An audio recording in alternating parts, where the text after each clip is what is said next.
cordial saludo a todos los oyentes de Radio María. Un día más, con la gracia del Señor, nos disponemos a continuar el comentario del Catecismo de nuestra Madre la Iglesia. Estamos, después de que hemos terminado los puntos referentes a la resurrección, comenzamos el punto 659 y los siguientes, que hacen referencia a Jesucristo, subió a los cielos y está sentado a la derecha de Dios Padre Todopoderoso. En el primer punto, en el 659 en concreto, el Catecismo hace una explicación de cómo son dos misterios pues íntimamente conexionados, el de la resurrección y la ascensión, pero que uno, leyendo los evangelios con sencillez, descubre cómo hay un paso de la resurrección a la ascensión bien claro. Lo leo e intercalo con algunas citas que el mismo Catecismo nos señala. Con esto, el Señor Jesús, después de hablarles, fue elevado al cielo y se sentó a la diestra de Dios. El cuerpo de Cristo fue glorificado desde el instante de su resurrección, como lo prueban las propiedades nuevas y sobrenaturales de las que desde entonces su cuerpo disfruta para siempre. Es decir, esta es una primera afirmación del Catecismo, que la glorificación de Jesús había tenido lugar desde el mismo instante de su resurrección. No es que la glorificación comience, por lo tanto, con la ascensión. No, había sido glorificado en la resurrección.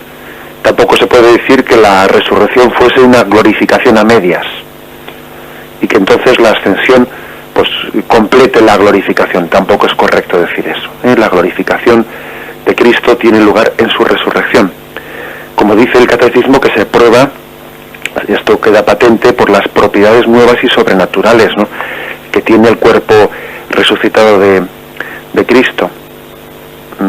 Por ejemplo, pues, acordémonos de que cuando Jesús iba caminando con los discípulos de Maús y a ellos se les abren los ojos al partir el pan, Él desapareció de su lado. Era un cuerpo que estaba glorificado, y desaparece de su lado.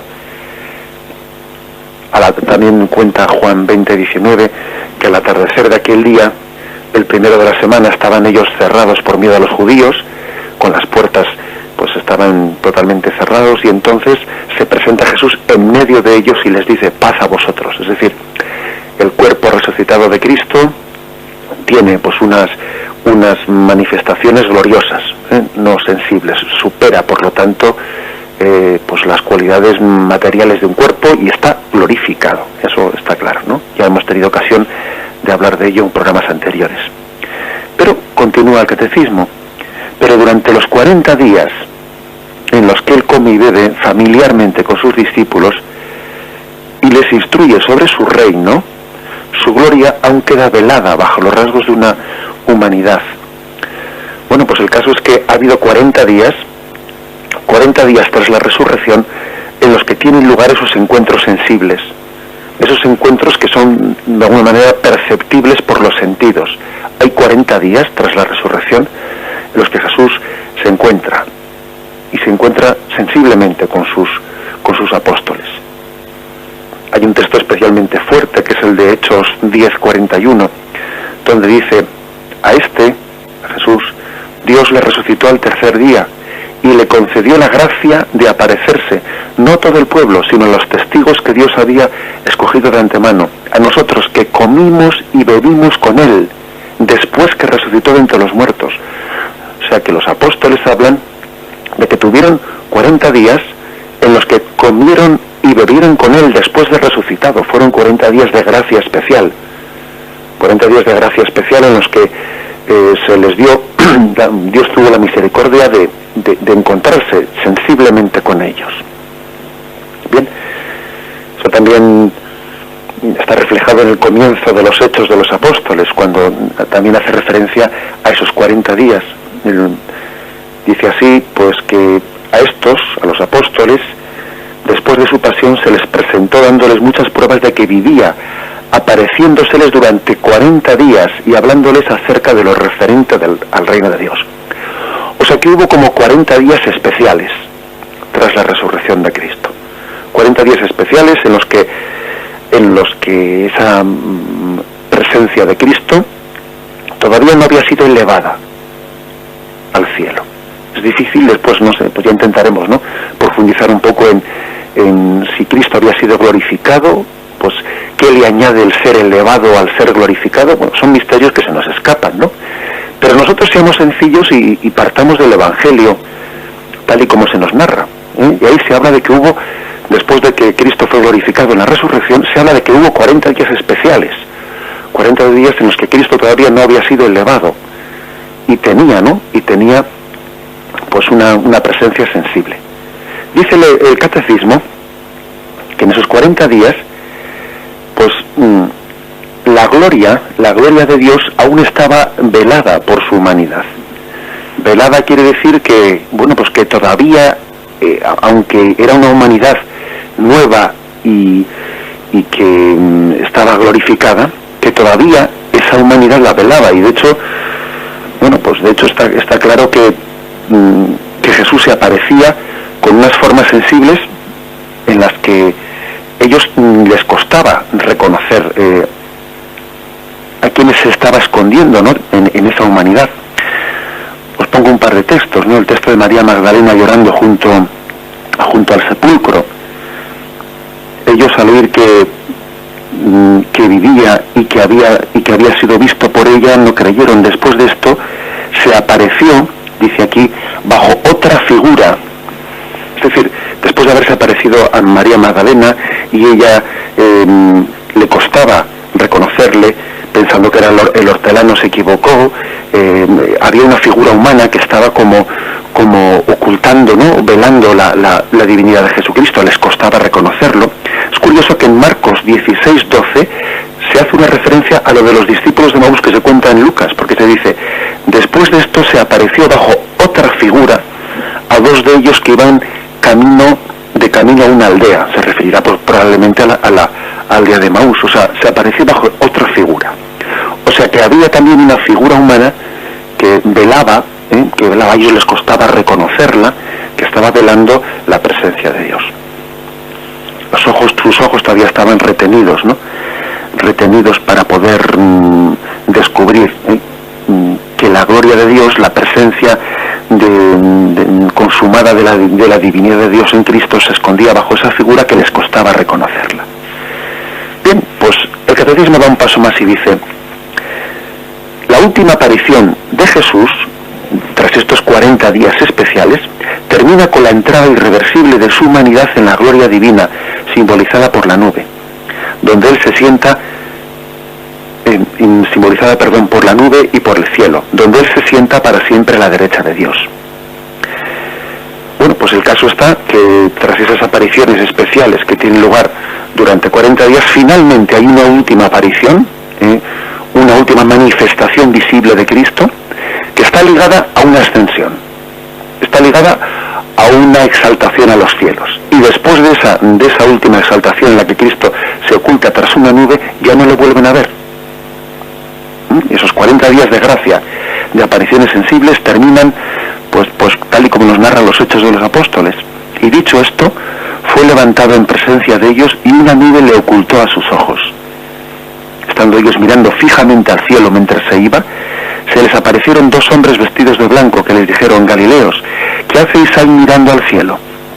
Este que os ha sido llevado, este mismo Jesús, vendrá así tal como lo habéis visto subir al cielo. Es decir, ya se les remite a la venida última de Cristo.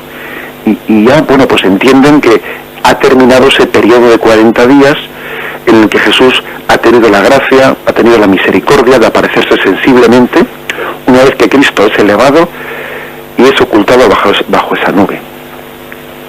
Bien, hay una excepción, sin embargo, una excepción, y dice el catecismo: solo de una manera completamente excepcional y única se muestra a San Pablo como un abortivo en una última aparición que le constituye a este en apóstol. Es la gran excepción. Después de la ascensión de Cristo a los cielos hay una excepción, que el mismo Pablo la narra, y por eso la Iglesia le ha admitido a Pablo como un apóstol más, porque Cristo quiso también, ¿no?, pues tener en su providencia. Nosotros no somos quienes para decirle a Dios cómo tiene que hacer las cosas. Él es libérrimo y él en su gracia y en su amor a nosotros entendió que con Pablo, con el apóstol de los gentiles, que no había estado presente, ¿no?, en aquel grupo de los apóstoles elegidos por Cristo, pues el Señor quiso también tener con él, después incluso, ¿no?, de la ascensión de Cristo a los cielos, esa aparición especial. Dice 1 Corintios 15, 3-10, porque os transmití en primer lugar lo que a mi vez recibí, que Cristo murió por nuestros pecados según las Escrituras, que fue sepultado y que resucitó al tercer día según las Escrituras, que se apareció a Cefas y luego a los 12, después se apareció a más de 500 hermanos a la vez, de los cuales todavía la mayor parte viven y otros murieron. Luego se apareció a Santiago, más tarde a los apóstoles, y en último término se me apareció también a mí, como un abortivo, pues yo soy el último de los apóstoles, indigno del nombre de apóstol, por haber perseguido a la Iglesia de Dios, mas por la gracia de Dios soy lo que soy. Es decir, Dios también quiso tener una aparición, un encuentro sensible. No es únicamente una experiencia interior espiritual, sino que fijaros que San Pablo coloca ese encuentro con Cristo que tuvo camino de Damasco, lo coloca al mismo nivel que los encuentros que Cristo tuvo con el resto de los apóstoles una vez resucitado. Y así él invoca ese encuentro en Damasco para justificar que es apóstol. Por ejemplo, dice, ¿no?, en 1 Corintios capítulo 9, versículo 1, ¿no soy yo apóstol acaso? ¿Acaso no he visto yo a Jesús, Señor nuestro? Es decir, él fundamenta su ser un apóstol más en ese encuentro con Cristo. Bien, este es, por lo tanto, ¿no?, este es el marco en el que el catecismo nos presenta el acontecimiento de la ascensión de Cristo a los cielos. Cristo había sido ya glorificado del todo, no a medias, en la resurrección, pero faltaba ahora, de alguna forma faltaba la asunción como un misterio que completaba, ¿no?, no digamos la glorificación, pero sí el misterio de salvación. Tendremos ocasión de explicar qué es lo que añade la ascensión a los cielos a la resurrección. Pero antes de explicar cuál es la conexión entre la resurrección y la ascensión, hoy vamos a centrarnos en explicar con detalle cuál es la conexión entre la muerte y la ascensión de Cristo dentro del misterio de la salvación. Es algo que nos puede llamar la atención, porque igual pocas veces lo hemos meditado. ¿Qué conexión hay entre la muerte de Cristo y la ascensión? Dejamos para una explicación mañana, pues si Dios quiere, en la conexión entre la resurrección y la ascensión. Bien, pues fijaros, la ascensión de Cristo a los cielos estaba ya figurada en la muerte de Cristo.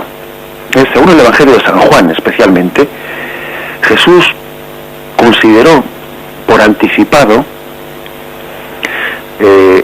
la perspectiva de bajo la perspectiva de su partida al cielo, el acontecimiento de su muerte. Es decir, él unió, a veces en muchas palabras de Jesús, él unió su muerte y su ascensión a los cielos.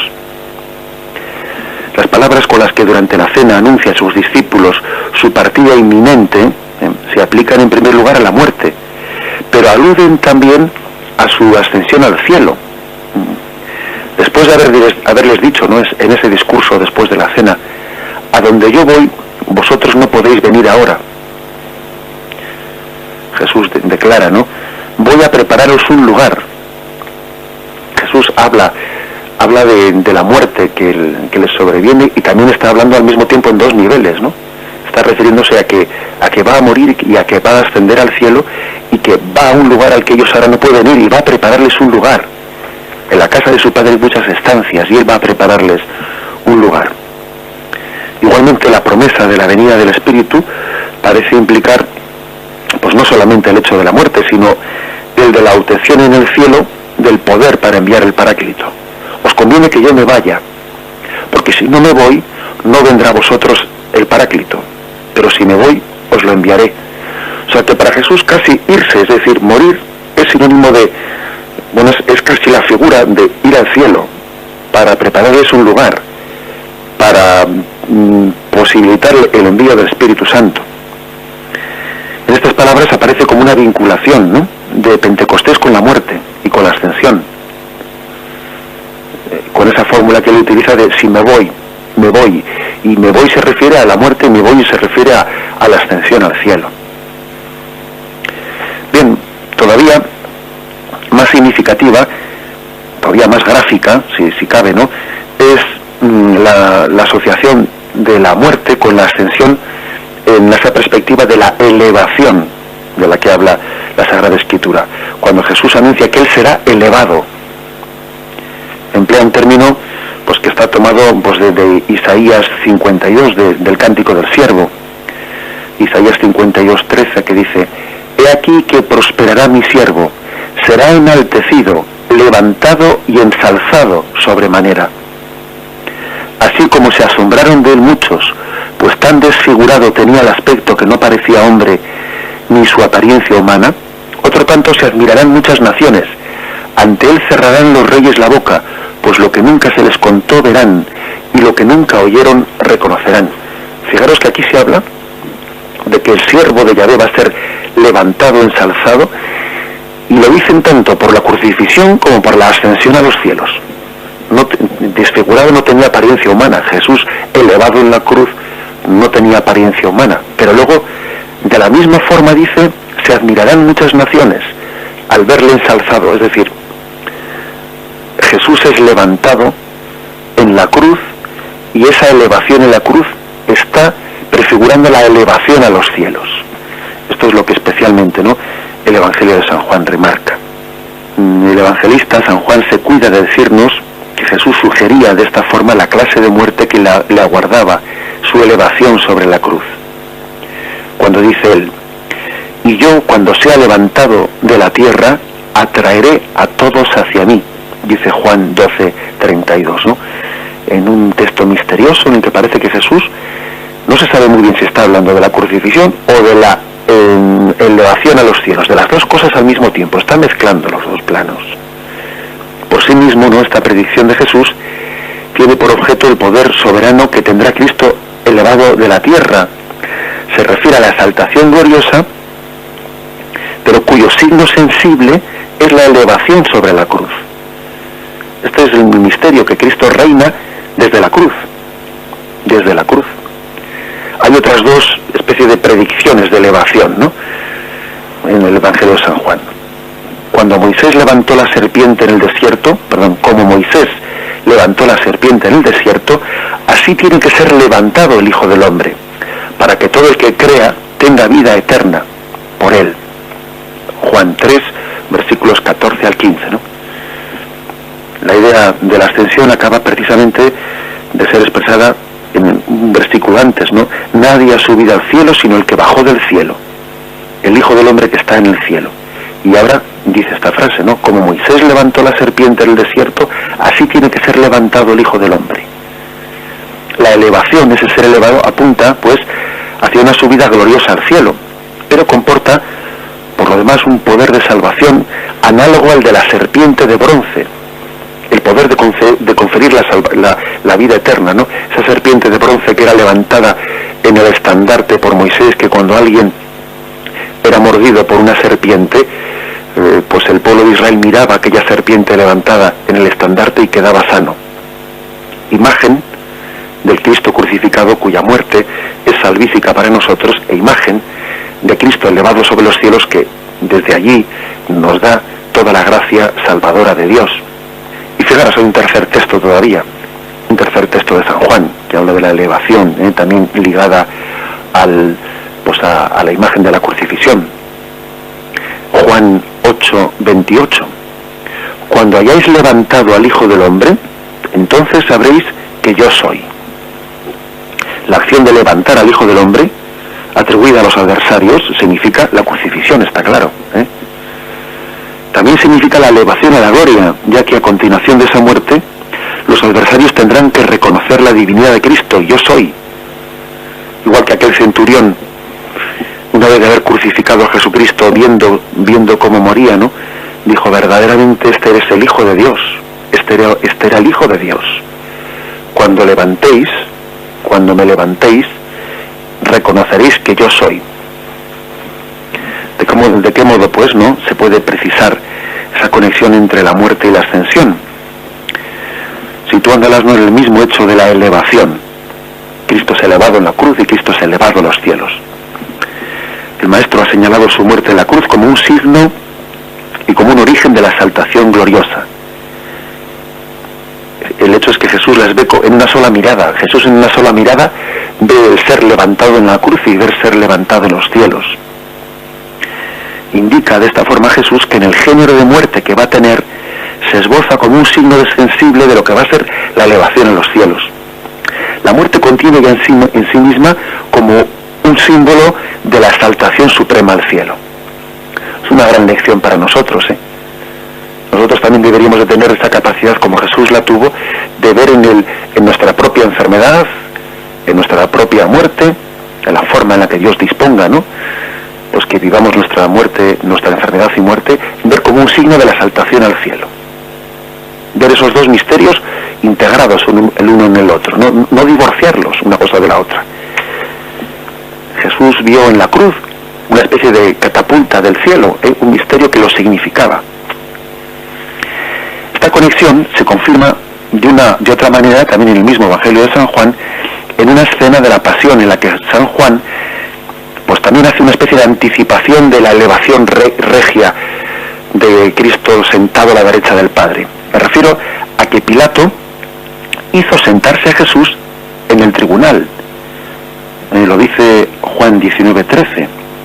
Dice que entonces Pilato hizo sentarle a Cristo en su mismo asiento, ¿no?, en el tribunal, y entonces dijo a los demás, a quienes estaban acusando: aquí tenéis a vuestro rey. Y simbólicamente este es un detalle que es el Evangelio de San Juan únicamente el que lo narra, ¿no? Pero esto no es un detalle casual. San Juan narra este detalle porque a él le ha impactado también el hecho de que Pilato, sin ser consciente Pilato de lo que estaba haciendo, cuando le sienta a Jesús en su trono, en el trono de Pilato, le dice: aquí tenéis a vuestro rey. Hay una especie de proclamación por parte de San Juan de la realeza mesiánica en medio de la pasión. Por eso es que aquí se une la crucifixión y la ascensión a los cielos. Cristo está reinando desde la cruz, y ese que está siendo juzgado, Él es el juez de vivos y muertos. Ese que está siendo tratado como una piltrafa, y que Pilato pregunta: ¿qué os suelto a este o suelto a Barrabás? Ese que Pilato, sin darse cuenta de lo que está haciendo con esa mofa, le sienta en su asiento y le dice: aquí tenéis a vuestro rey. Ese que está siendo juzgado, Él es el juez de vivos y muertos. Y ese asiento en el que le sienta por mofa, en el fondo es una imagen de ese trono de gloria que Cristo tiene ascendido a los cielos a la derecha del Padre. Así pues, este es el momento en el que va a ser condenado a muerte y es proclamado, o es mejor dicho, es manifestado, ¿no?, ante el mundo por el Evangelio de San Juan, a la manera de juez y rey, prefigurando la situación gloriosa que es propia de la ascensión a los cielos. Bien, este es un primer punto. Por lo tanto, la ascensión está figurada por la muerte de Cristo en la cruz. El Evangelio de San Juan, como habéis visto, es principalmente el que ha insistido en esto. Cuando sea levantado sobre la tierra, atraeré a todos hacia mí. Como Moisés levantó la serpiente en el desierto, así tiene que ser elevado el Hijo del Hombre, para que todo el que crea tenga vida eterna.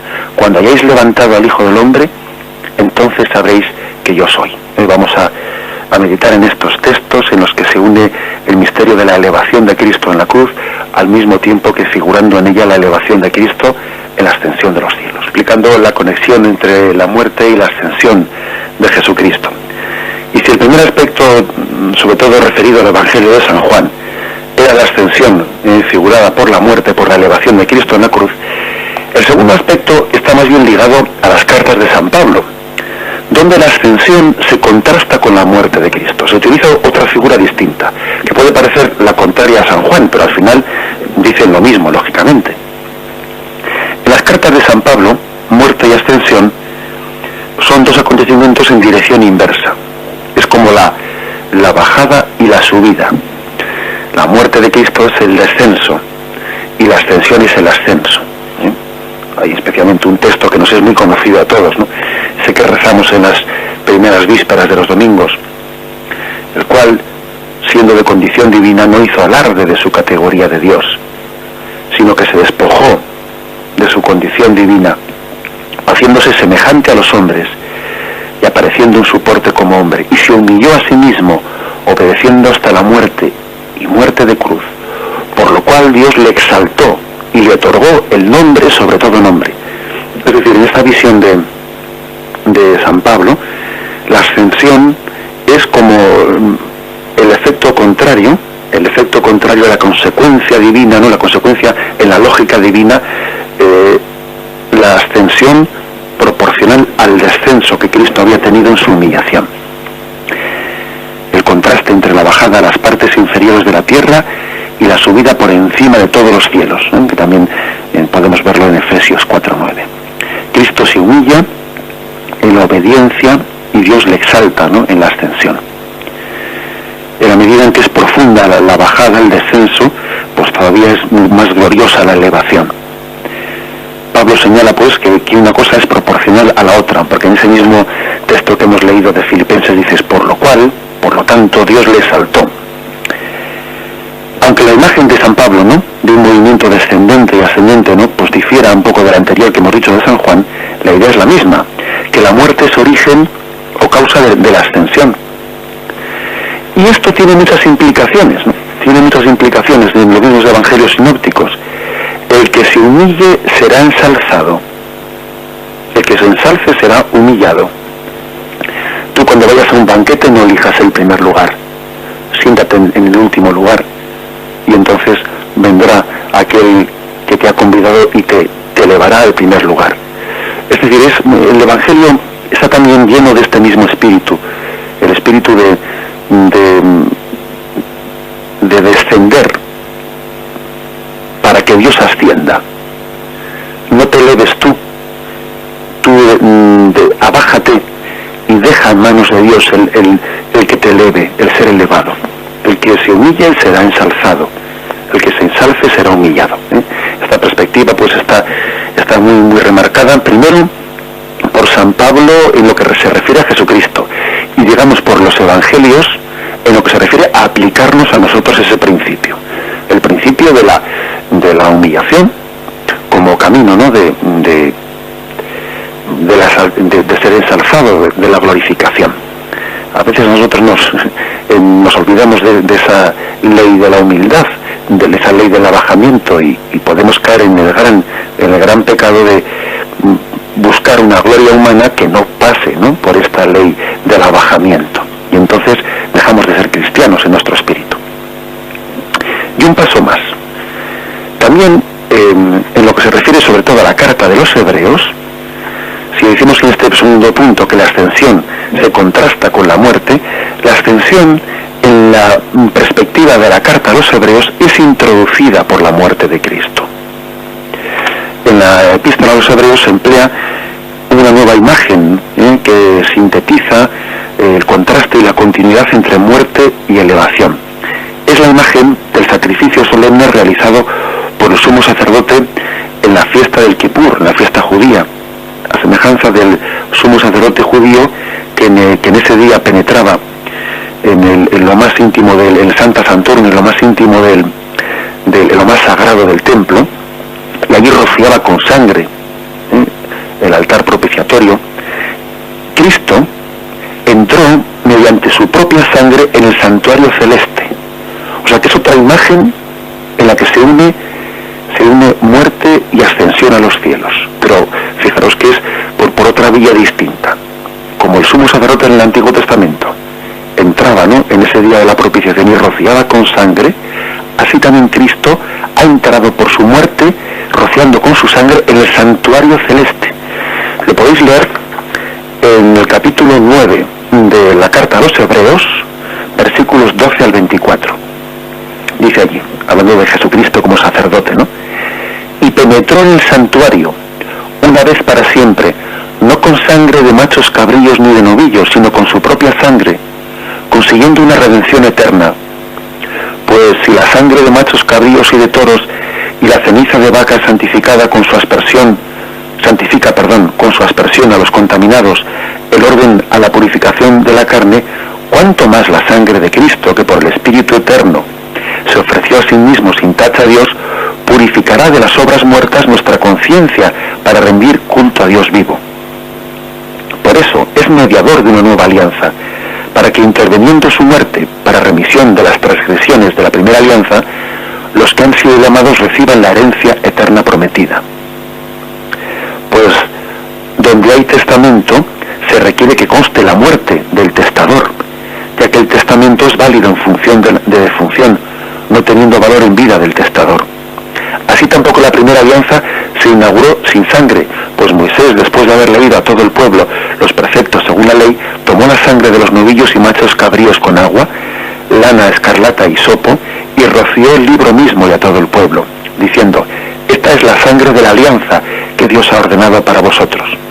Igualmente roció con sangre la tienda y todos los objetos del culto, pues según la ley casi todas las cosas han de ser purificadas con sangre, y sin efusión de sangre no hay remisión. En consecuencia, es necesario por una parte que las figuras de las realidades celestiales sean purificadas de esa manera. Por otra parte, que también lo sean las realidades celestiales, pero con víctimas más excelentes que aquellas. Pues no penetró Cristo en un santuario hecho por mano de hombre, sino en el mismo cielo, para presentarse ahora ante el acatamiento de Dios en favor nuestro. Es curioso, pero fijaros que la carta a los Hebreos habla de la muerte de Cristo como de penetrar en el santuario del cielo, porque ve la muerte de Cristo bajo la perspectiva de una liturgia, de la liturgia celeste. Es una nueva perspectiva en la que se une muerte y ascensión al cielo. La liturgia está de alguna manera allí. Esto lo vais a ver ahora que el libro del Apocalipsis habla en esos términos de liturgia celeste. El Cordero degollado se presenta en el santuario del cielo. La muerte de Cristo está ligada a la ascensión, y desde allí Cristo está celebrando con todos nosotros la gran liturgia del cielo, el Cordero degollado, con cuya sangre ha comprado para Dios hombres de toda raza, lengua, pueblo y nación. Todo el Apocalipsis es un lenguaje litúrgico en el que el Cordero degollado, la pasión, se ha introducido en el santuario del cielo y nos ha redimido, nos ha rociado con su sangre. Es hermosísima esa visión.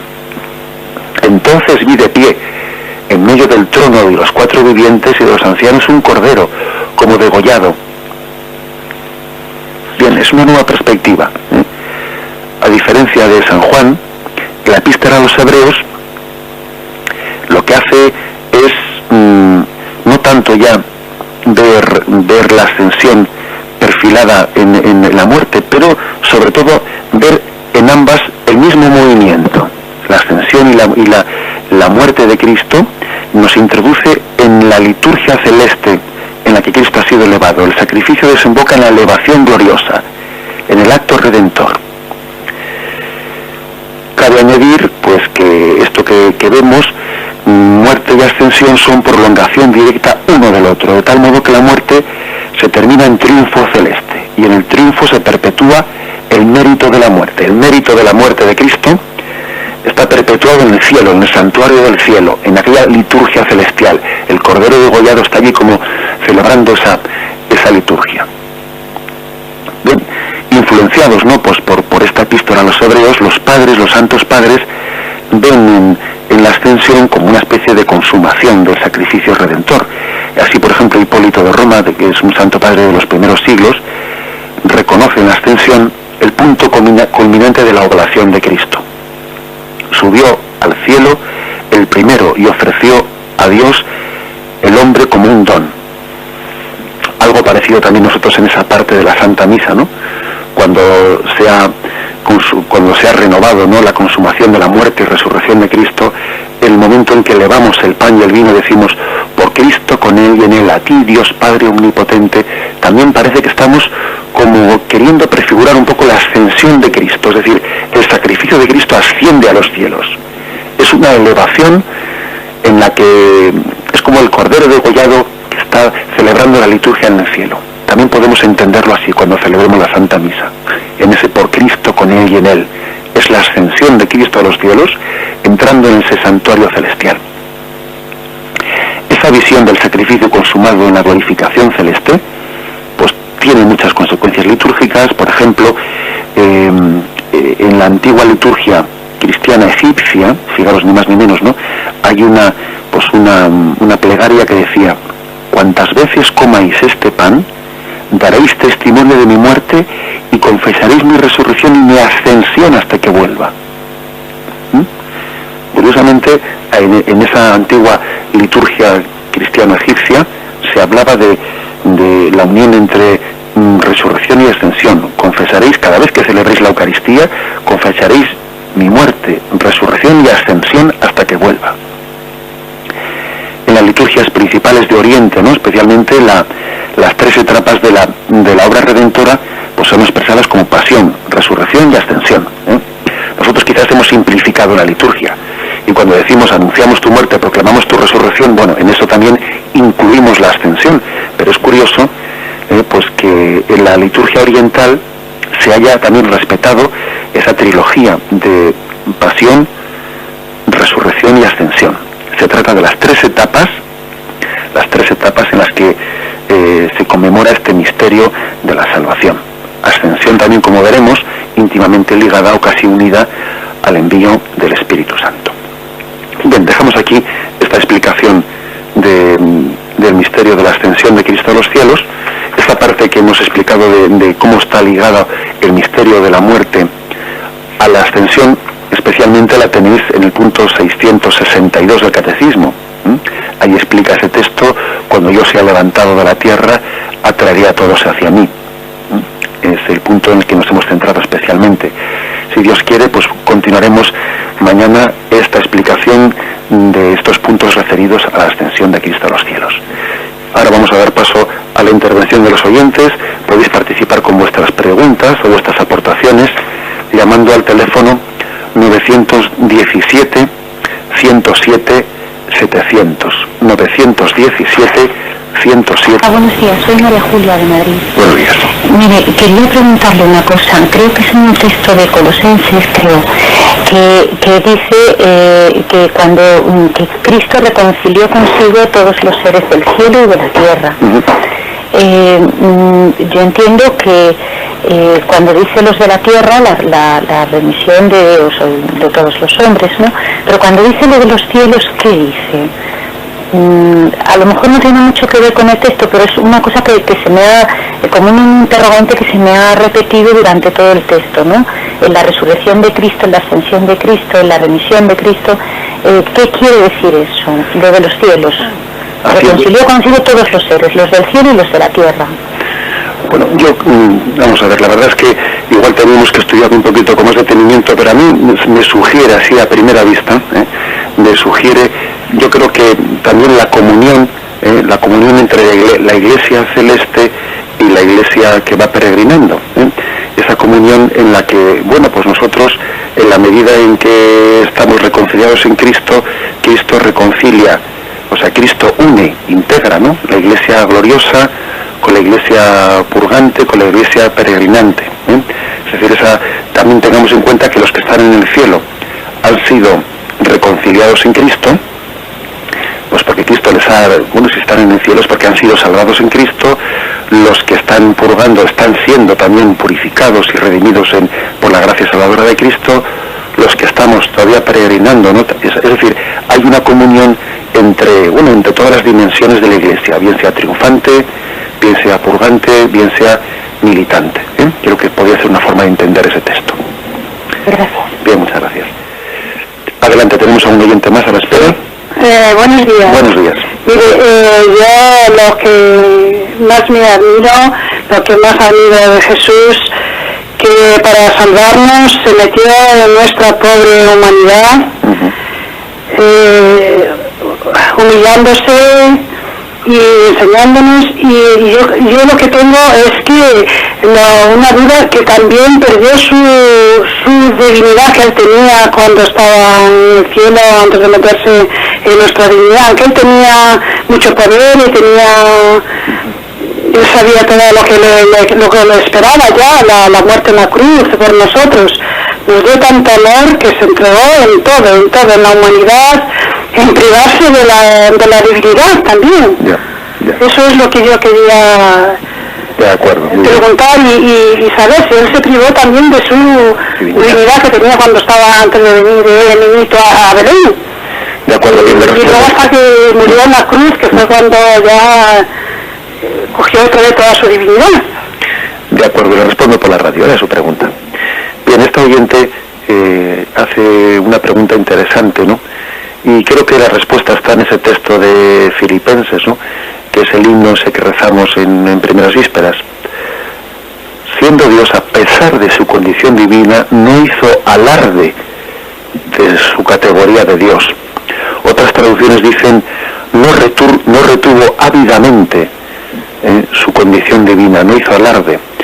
Es decir, otras, a veces los niños con ese lenguaje así que tienen tan simple, pues igual dirían, no se chuleó de su categoría divina, o no, bueno, no se quiso servir de ella, no se quiso apoyar en ella para tener privilegios, dicho de otra forma. Es decir, la condición divina de Jesucristo no la perdió nunca, no la perdió nunca. Jesucristo nunca dejó de ser lo que había sido desde toda la eternidad, en la encarnación.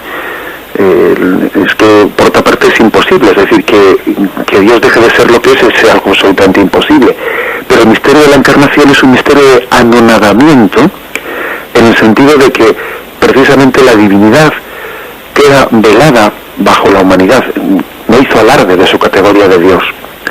Es decir, voluntariamente aceptó el que la divinidad estuviese velada, estuviese ocultada, el que él nunca, a mí por ejemplo me llama tremendamente la atención que Jesucristo nunca recurriese a un milagro en provecho propio, en provecho propio. Incluso la misma resurrección no hay que entenderla únicamente en provecho propio de Jesús, sino bueno, como comunicación de vida eterna para todos nosotros. Pero Jesús hace el milagro de la multiplicación de los panes para dar de comer a la multitud, pero nunca veréis que Jesús haga un milagro que para ahorrarle un sufrimiento a Jesús, a él mismo, jamás lo hizo. Él nunca recurrió a su poder divino para dispensarse de la humillación que supone la encarnación, el asumir la condición humana con todas las consecuencias. Y fijaros bien que una de las diferencias que existen entre los evangelios canónicos y los evangelios apócrifos que la Iglesia no ha admitido como revelados, es que muchas veces en los evangelios apócrifos se encuentran una serie de milagros de Jesucristo, son evangelios escritos ya, claro, muchos siglos después de Jesucristo, ya inventados por la imaginación popular, en los cuales a veces se cuentan los milagros de Cristo que son un poco milagros, pues digamos un poco precisamente de alguien que utiliza su poder divino como para hacer un alarde personal, y no es el estilo de Jesús de los evangelios, que utiliza su poder divino por misericordia, sino casi pues por hacer un alarde. Hay un evangelio apócrifo en el que se dice cómo Jesús era el líder de su cuadrilla y con sus manos formaba del barro hacía figuras de pajaritos y soplaba y salía volando los pájaros que había hecho de barro, y entonces se ve una utilización de supuesta, ¿no?, del poder de Cristo para alardear delante de los demás. Son evangelios que han sido escritos muy tardíamente, que la Iglesia nunca ha aceptado como palabra de Dios, primero porque son muy tardíos en los siglos, pero segundo porque ese estilo no es el estilo de Jesús. O sea que creo que esta es la respuesta que hay que dar. Su condición divina es eterna, es desde siempre, pero fijaros bien, él no hizo jamás alarde de su categoría de Dios. Su humillación en la encarnación pues fue plena. Adelante, ¿tenemos algún oyente más? Sí, padre. Buenos días. Buenos días, soy Donato de Madrid. Buenos días. Quería preguntarle una cosa. Por ejemplo, porque nació en la cueva si es por un lado es pobreza, miseria, por otro lado es grandeza, porque la tierra no es digna, las casas que hacen los hombres no son dignas, como el palacio de David, para tenerle a él, ¿no? ¿Puede ser eso? Bueno, lo respondo por la radio. Bien, yo creo que en sí, tal y como en los evangelios aparece, el nacer en Belén y el hecho de que no tuviese lugar en la posada se manifiesta más bien como manifestación de humillación, manifestación de que Jesús quiso nacer entre los más pobres, y quiso ser acogido entre ellos, y fueron los pastores los que fueron a adorarle. O sea que es también otra manifestación del Cristo que acoge una encarnación, un acoger la condición humana hasta las máximas consecuencias de la pobreza, de la pobreza que conlleva la condición humana. Bien, adelante. Buenos días, padre. Buenos días. Yo quería preguntarle, me llamo Regular La Coruña, y yo quería preguntarle, porque tengo muchas dudas, he creído, no creo, tal, estoy empezando con la comprensión de ciertas cosas, y yo quisiera saber qué es el cielo, y las personas que no creen podrán encontrar el cielo. De acuerdo, le respondo brevemente por la radio. Vamos a ver, el cielo, tendremos ocasión también de entrar en esos puntos, pero el cielo es el estado de comunión con Dios, en el que el hombre, por pura gracia divina, es invitado a participar de la intimidad de Dios en el cielo. Tenemos que entenderlo no tanto como como un lugar, una habitación, sino como el estado de intimidad en el que el hombre comparte el amor intratrinitario del Padre, del Hijo, del Espíritu Santo, y es capaz de ver a Dios cara a cara, de gozar de su presencia, de gozar de su amor, de sentirse plenamente amado por Dios y de participar de la gloria y de la felicidad de Dios en el cielo. Por eso el cielo es inagotable para nosotros, ¿no? Y es una felicidad eterna de la que el hombre nunca se cansa, porque Dios es infinito y la contemplación y el gozo de Dios pues son infinitas, nunca pueden ser terminadas. El hombre nunca se aburre en el cielo, nunca agota un misterio que es infinito, y siempre es eternamente nuevo para quien está en el cielo. Es la eterna novedad de descubrir a Dios. Bien, y con respecto a la segunda parte, pues el catecismo de nuestra Madre la Iglesia afirma que también pueden ir al cielo las personas que inculpablemente no han conocido a Cristo o no han conocido la fe, y que, procuran ser fieles a lo que en su conciencia pues les ha sido revelada como la verdad, y intentan ser fieles a lo que en su conciencia han conocido en la educación que han recibido como verdad. Por lo tanto, Dios también puede dar el don del cielo por medios sacramentales o también por medios extrasacramentales, ¿no? Lo cual, como ya hemos dicho en algún programa, no nos quita nuestra obligación de evangelizar, porque entendemos que dar a conocer a Cristo y la mediación de la Iglesia, los sacramentos, pues es todavía facilitar muchísimo más, lógicamente, ¿no? Pues los medios de salvación. Bien, adelante, damos paso al siguiente oyente. Buenos días. Buenos días. Una cosa muy breve. Apóstol en sentido estricto, entonces es el que ha tenido ese contacto directo con Cristo, ¿no? Entonces, yo lo que iba a decir, ese contacto directo sensible, ¿no? Parece que, entonces, el resto de, por ejemplo, los santos que ha habido a lo largo de la historia, que a veces pues les ha aparecido Cristo, ¿esa aparición se puede considerar sensible o no? Era eso solo. Le respondo por la radio. Pues sí, la verdad es que esa pregunta tiene una respuesta clara, es decir, no se considera una aparición sensible. De hecho no lo es decir, es una revelación interior particular, en la que el Señor, pues se le descubre místicamente, pero el tipo de apariciones que tuvieron Jesucristo pues con los apóstoles no se referían únicamente a unas apariciones místicas, sino que eran sensiblemente comprobables. Le pongo un ejemplo, cuando por ejemplo los pastorcillos de Fátima ven a la Virgen María, bien, únicamente lo ven ellos, es decir, los que estaban alrededor de los pastorcillos de Fátima no ven a la Virgen María.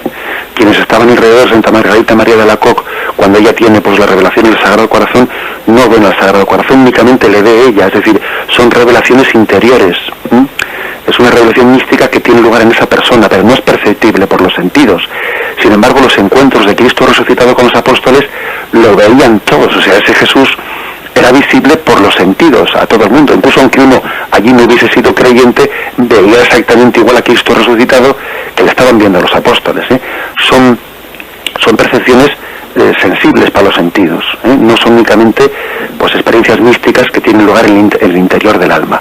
Por eso es distinto el grado de ser testigo de un apóstol, que esos son los apóstoles, los que Cristo eligió, al de los santos o al de los místicos. Son dos formas distintas de dar testimonio de Cristo. Nuestra fe está basada en el testimonio de los apóstoles, no en el de un místico. aunque ese místico nos ayuda mucho también para la fe, pero en otro nivel distinto.